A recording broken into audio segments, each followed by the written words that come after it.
welcome back. As part of Black History Month here on the Islam Channel, we're looking at South America and Brazil's role in the slave trade. Adama Munu has more on this.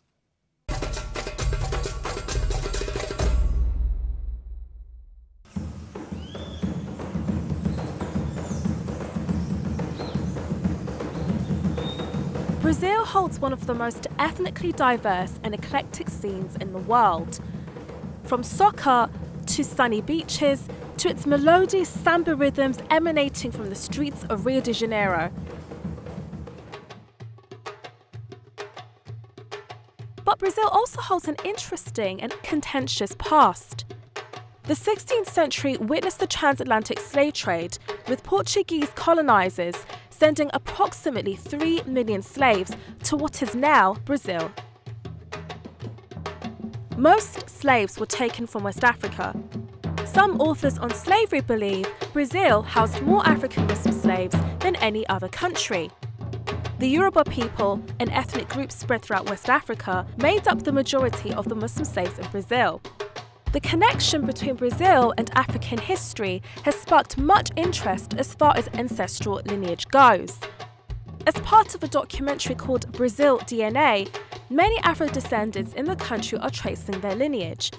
This includes Brazilian actress Zizi Mota, who recently found out her DNA matched those belonging to the Yoruba tribe. But the history of African Muslims does not only address race and slavery. There have been many African influences on Brazilian culture and society. Bahia remains the seat of Afro-Brazilian culture, and it is where we find the richest examples of African-influenced cuisine, both because of the large numbers of slaves entering the port of Bahia and because slaves remained in that region the longest of any in Brazil. At the beginning of the 20th century, Brazil had fallen under the influence of scientific racism, as had the United States. During this time, in 1933, Brazilian sociologist Gilberto Freire, who helped transform the conversation about Brazil's history and cultural roots, spoke about the impact of African slaves on Brazilian society. The most nutritive values that the Negroes possessed, at least so far as vegetables went, were brought with them to America, and this contributed to the process, which was by way of being one of Africanization, that the white and natives underwent, while at the same time it smoothed over for the Africans the disturbing effects of transplantation. Once in Brazil, the Negroes became, in a sense, masters of the land. They dominated the kitchen, preserving in large part their own diet.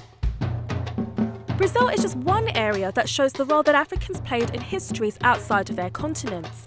But there is further need to explore not only how those histories affect our lives today, but ask why it is that such information is not commonly known.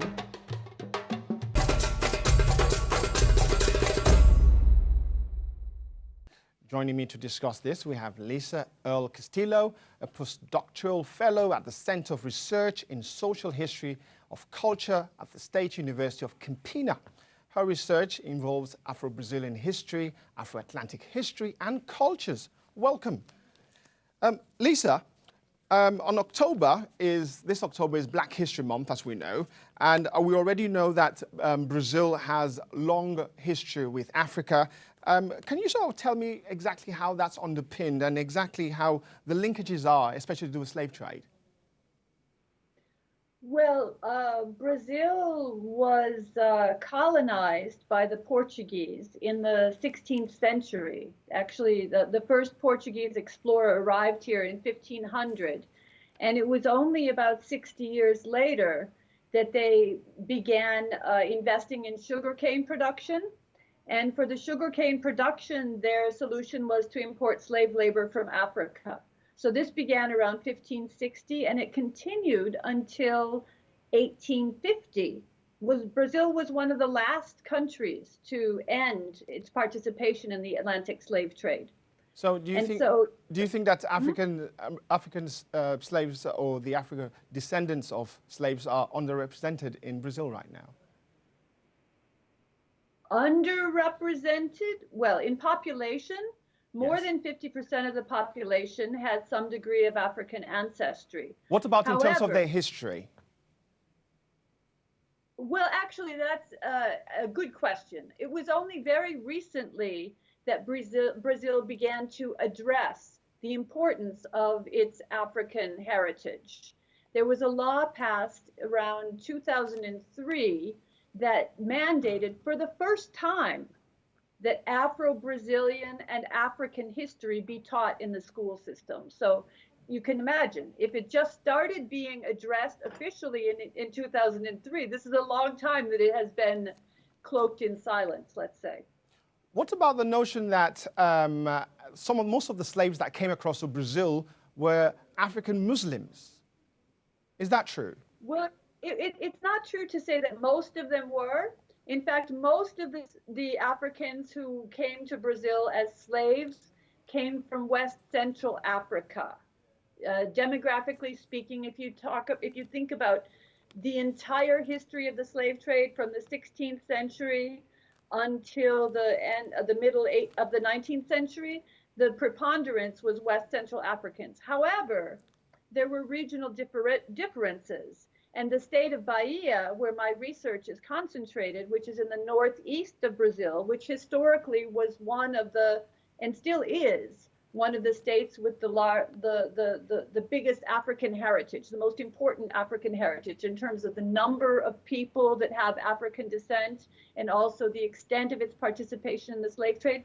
Bahia, starting in the mid-18th century, the slave traders based in Bahia concentrated a lot of their attention on the Gulf of Benin region. And due to the wars that were arising in that region, starting at the end of the 18th century, the disintegration of the Oyo Empire, and also the expansion of the Sokoto Caliphate, many of the people brought from that region were Muslims. They were Hausas, they were Fulanis, they were Bornos, and they were Yoruba. And there were also Nupe people. Well, on the issue of heritage, we know that some of the heritage that they took with them was Capoeira, which is a kind of dance using martial arts, sports, and a kind of dance which signified or symbolized the oppression that the slave owners put on the slaves themselves. Could you sort of explain that for us? Well, actually, the question of capoeira is something that's more related to the West Central African heritage. A lot of the songs in this martial art of capoeira, they talk about Luanda, which is evidence of the importance of Angola and that region in the development of capoeira. There's an instrument that's very important in capoeira that's called in Brazil the berimbau, that has similar instruments in Mozambique. And so it's not really related to the issue of the West African heritage in terms of its evolution. However, certainly during the period of slavery, capoeira, and also the first years after abolition, capoeira was a martial art that was learned by people of various ethnic heritage, Black people of various ethnic descent in Brazil to defend themselves. So it's been used as a defensive mechanism. It's been used for lucrative energy, keeping fit. Can you sort of expand on the issues surrounding the slave rebellions themselves? Because we need to know that a lot of slaves rebelled. If I were a slave back then, I certainly would have. How did they do it? And can you sort of paint a picture for us? Well, I mean, it's a big topic, but I understand you're most interested in the Muslim heritage for this segment, and if that's so, there's a particular slave rebellion in which Muslims were very involved, and I can talk about that one if that's what you'd like. Indeed, please. Okay. In 1835, in the state of Bahia, which I mentioned, received a lot of the people from the Bight of Benin region, including people of Muslim who were followers of Islam in the 19th century. In 1835, there was a major slave uprising that was led primarily by Muslims. In fact, it was led by Muslim Yoruba. There had been prior rebellions in Bahia before this that had been led by Hausas in the early 19th century. But this particular rebellion, which seems to have been one of the biggest, was led by Muslim Yoruba.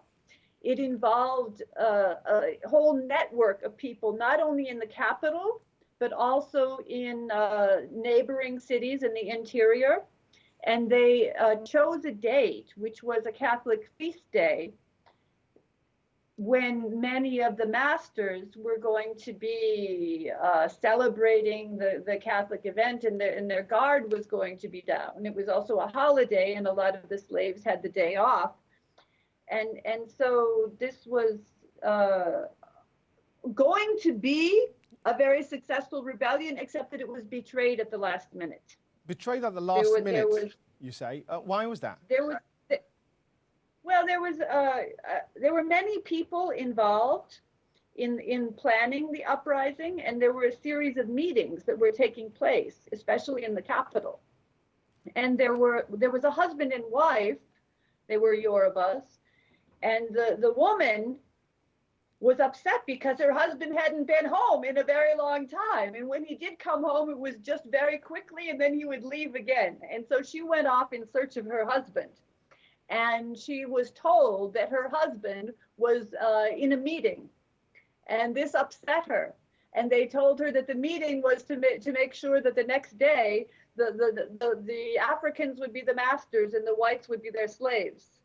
And so she, upset at her husband, went to her former master and betrayed the rebellion. Well, today in Brazil especially, how is the history that you've just mentioned so vividly, how is that appreciated right now in Brazil, and how are the rest of Brazilians who may not have experienced this history reacting to it?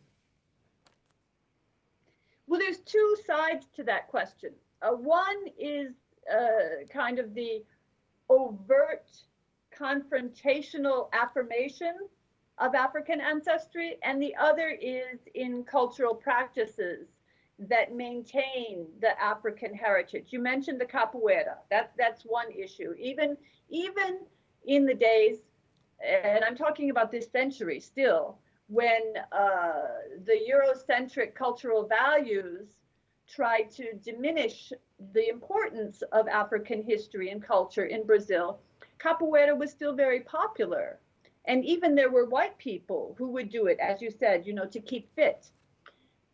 But there are other cultural manifestations as well. One of them is an Afro-Brazilian religion called candomblé, which involves large numbers of people. And so, and this has been true going back to the period of slavery, involvement in this religious form. However, it's definitely true that as Afro-Brazilian and African heritage gain more acceptance in the mainstream, people then are more overt about showing their pride in their heritage. And this is something that's been very important in the last decade or so. So can you sort of allow us to get a sense as to what other aspects of Africa and its own original heritage are applied or have influenced Brazilian culture today? Can you sort of shed some light as to what other parts of Africa, in terms of their culture and heritage, have been placed in Brazil today? All right. Well, I'm going to talk about Bahia, since this is where I do my research. And I'll give you the example of the Afro-Brazilian religion called candomblé. I mean, this is kind of showing you a little bit the diverse cultural influences, because the word candomblé is actually a Bantu word, probably from Kikongo. But the candomblé religion involves the Yoruba pantheon, and a lot of, even there are some variants which are of candomblé, which involve more of an influence from West Central Africa, but still there are very strong Yoruba influences in candomblé. You have the deities that are worshipped. There's Shango, there's Yemanja, there's Obatala, there is Ogun, there's Oshun. There's many Yoruba influences in candomblé. There are the foods that are offered to the deities, and which are also popular foods consumed in Brazilian and Bahian daily life, which is acara, or acara as you call it in Europe. In Brazil, they call it acarajé. It's a fritter that's made from black-eyed peas and fried in palm oil. You find the same food in the Yoruba land today. It was brought here in the early 19th century or the end of the 18th century by people who were enslaved, and it became, it's considered Bahian food. This is one of the most characteristic foods of Bahia. Even white Bahians love it. Wow, wow. Well, I tell you, that history is really, really special and really paints an amazing light. Lisa, thank you so much. Often overlooked despite being named a UNESCO Heritage Site in 1991, the island of Mozambique is being given a second life by investors and tourists alike. Khalil Charles gives us an insight into this.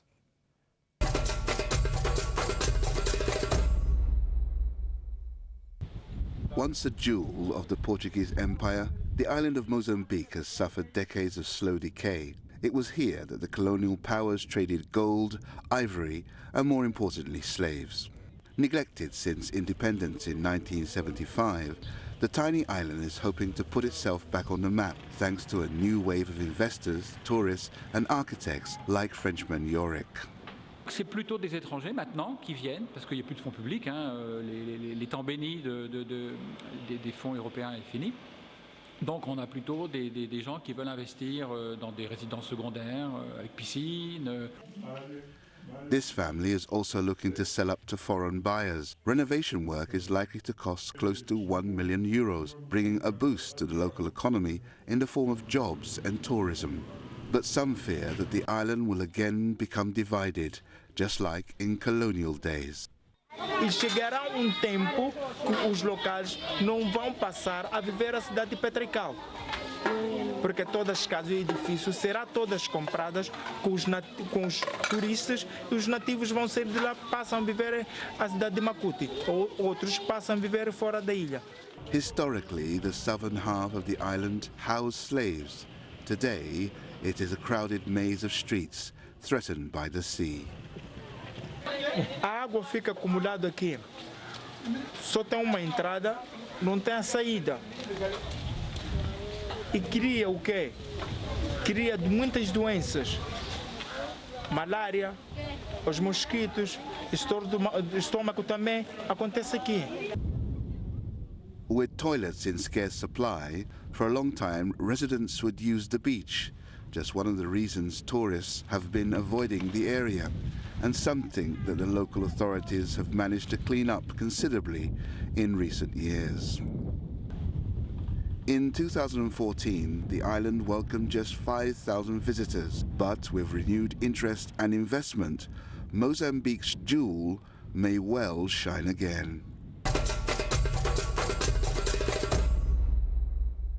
Well, that's all the time we have for in this episode of Africa This Week. I want to thank all my guests for joining us and to you at home for watching. Back next week at the same time. In case you missed the show, a repeat will be aired tomorrow at 4 p.m. You can watch us previous episodes on YouTube. Keep up with us on Twitter using the handle @the_Islam Channel using the hashtag AfricaThisWeekIC. Now, Burkina Faso held a ceremony on Tuesday to mark the disarmament of the Presidential Security Brigade behind an attempted coup on the 17th of September. It is hoped that the disarmament will usher in an advent of peace in Burkina Faso. We'll see you next week Saturday. Have a very good evening. Bye-bye.